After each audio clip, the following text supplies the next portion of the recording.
Okay, now the third step, this is key. This is the most important step in the whole process.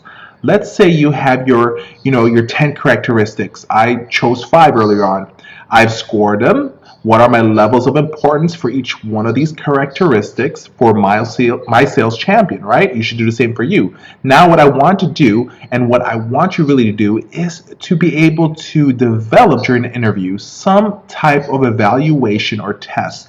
Like, how would you test each one of these characteristics during an interview? So, for example, right, if I want to test the person on presentation skills, maybe I say, hey, can you stand up over there in the corner and give me a 2 to 3 minute icebreaker? An icebreaker is pretty much something where you're telling him to tell me about himself in about 2 to 3 minutes, and I'm going to see how articulate that person is. Now, that icebreaker, I love it because everyone can talk about themselves. So that person should be able to get up there and tell their story in about 2 to 3 minutes. And what you're looking for is, how did they position themselves? How did they look? Can they communicate? Are they articulate? Do they stumble? Do they hesitate? All these things matters when it comes to presentation skills. So again, you can score that from 1 to 10 after you have listened to them. Another one, for example, is creative. Maybe I want somebody to be creative. Again, it's important, but not as important as presentation skills. So I would give that a scale of 1 to 5, right? Maybe I can hand them, for example, a square object. And I would say, how many uses can you think of this? How many uses can you use this square object? Hand them a ball. How many uses can you think of this for this particular product? And let them go through that and let them see and show how creative they are or they can be, right? This shows you, can they be adaptive? Can they handle high, pressure situations? Number 3, following instructions, right? This is something that I like the most. You might send them an instruction, right, to send a 30-second video. You know, the day before the interview, you requested them, for example, a 30-second video. Again, I'm just making this up right now as I'm talking to you guys, right? They send you that video and it happens to be 2 minutes long. What does that tell you? They cannot follow instructions because you asked them to make a 30-second video. And maybe in the video you ask for certain things to be mentioned, but when then you review that video and you want to see, is the information in there? If it's not in there, that means they really can't, handle basic instructions.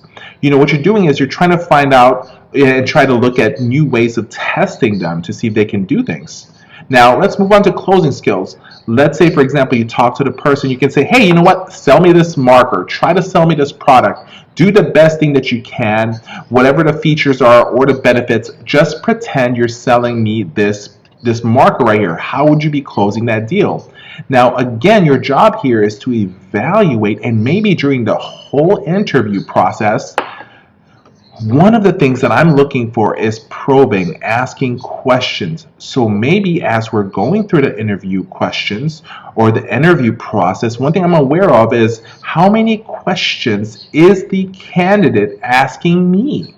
How many times are they, actually stopping the conversation and asking me questions?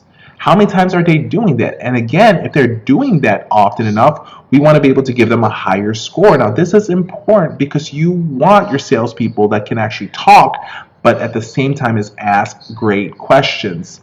As I've said before, the average salesperson practices what they say. The best of the best salespeople in selling practice what to ask. Asking quick, those key questions because they want to find out what the problems that they can solve.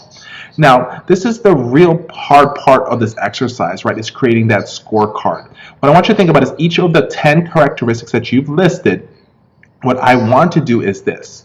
I want you to think of, how would you evaluate that characteristics? What exercise can you have them do so they can demonstrate whether they have it or not? What can you come up with? Be creative for each one. Come up with an evaluation. And then I want you to start thinking about that right now. Now, Guess what? I've shared with you guys 5 of them right now. I need you to start coming up with your very own, especially if you and I have different top 10 characteristics that we're looking for. Now, this whole section right here, I want you to really think about it right now. Most people don't even do this when they're hiring somebody. We never test them. We just take the word for them. We read their resume, right? We're not going to take their word anymore. We're actually going to evaluate them by making them do a test. So look at those 10 characteristics that you chose, assign a test for each one of those, write it out, and then proceed to the next video.